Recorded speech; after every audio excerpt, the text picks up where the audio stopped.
girir. Qapıda durur, girir. Hücumda əllə top vermişəm. Deyir kəlləmə at. Deyir kəlləmə at. Düz elə pas atdım ki. Ana xoruzlanırsan, belə oynayaydın meydançada oynayardın da. Bir dənə pas istədi kornerdə. Elə atdım ki, rəqibdəki Zaşidiki keçdi. Düz bu başda gəldi. Belə eləyir bax topa. Ay görmürəm, gün düşürür.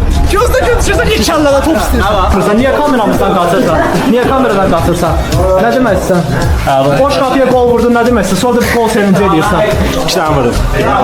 Boş qapıya qol vurub sevinmək oğlanlıqdandır. Sen səhv. Mənim səhvim deyil. Səhv eləməz. Yaxşı olar da səhv. Əmmalı gətir bir adam bundan altı olmur. Burak oyuncusunuz. Rədd ol ha burada. Bundan artıq 11 dənə Boş qoydu. qapıya vursan derim yaxşı olan. Qapıda qapıcı olardın. Deyir ki, açarsan 45-də zəhər bayrağını, yeyərsən doğrusan da çarxı fələyin yanır. Bu video yavaşladıkça tezcə başladı. Sağ olun. Tural da bir dənə maçı versin, sağ olun.